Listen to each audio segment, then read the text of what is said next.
خدا کی قسم میں تو آپ کو وصیت کرتا ہوں کہ میرے جنازے کو ہرگز ایسا شخص بھی کندھا نہ دے جو امیر معاویہ رضی اللہ عنہ سے چیڑتا ہو۔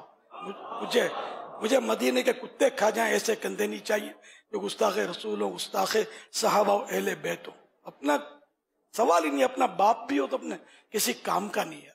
امیر معاویہ رضی اللہ عنہ صحابی، وہ جنتی صحابی ہے، اور سرکار صلی اللہ علیہ وسلم نے بھی جنت کی بشارت دی، حدیث موجود۔ اب ایسے صحابی، وہ حضرت مولا علی کا مرتبہ جو ہے امیر معاویہ سے بہت زیادہ بڑا ہے، کروڑوں گنا کہوں تو بھی کم ایک بات ہے، لیکن اس کا مطلب یہ نہیں کہ امیر معاویہ صحابی نہیں ہے تو صحابی، اور ان کا بھی اپنا ایک مقام ہے۔ حضرت امیر معاویہ رضی اللہ عنہ کی مظلومیت اس حوالے سے کہ لوگ برا بھلا کہتے ہیں، اس حوالے سے میں آج سے نہیں، میں دعوت اسلامی کے بہت پہلے سے اس معاملے میں جذباتی ہوں۔ میں صحیح عرض کر رہا ہوں، امیر معاویہ رضی اللہ عنہ سے مجھے بہت بڑا پرانا پیار ہے، بہت پرانا پیار ہے۔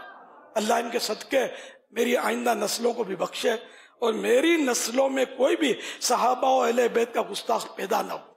المرء مع من احب، جو جس سے محبت رکھے گا اس کا عاشق اسی کے ساتھ ہوگا۔ کسی ایسے گستاخ صحابہ کے ساتھ قیامت میں اٹھے تو ہوگا کیا، ملے گا کیا؟ اپنے بھلے عاشقان رسول بھلے، عاشقان صحابہ و اہل بیت بھلے، ہم کو ایسوں کی سننی بھی نہیں ہے۔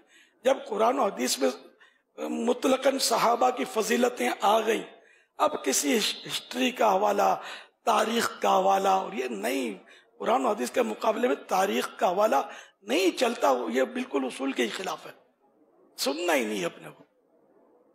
کسی صحابی کے بارے میں، کسی امام کے بارے میں، کسی اولیاء ولی کے بارے میں، اہل بیت اطہار کے بارے میں اپنے کو سننا ہی نہیں ہے، جو وسوسے آئیں یار، سمجھے؟ سنے کیوں؟ سنے وہ کہ جس میں کچھ لچک ہو، دیوار جو نرم نرم ہوتی ہے نا، کیل وہاں گڑ جاتی ہے۔ ہم نے نرم دیوار بنے ہی کیوں یار؟ سیسا پلائی ہوئی دیوار نہ بنے یار، کہ بم بھی ٹکرائے تو ہم سے ٹکرا کر دشمن کے کلیجے پر پھٹے، ہم پر نہ پھٹے۔ ہر صحابی نبی جنتی جنتی، سب صحابیات بھی جنتی جنتی، چار یاران نبی جنتی جنتی۔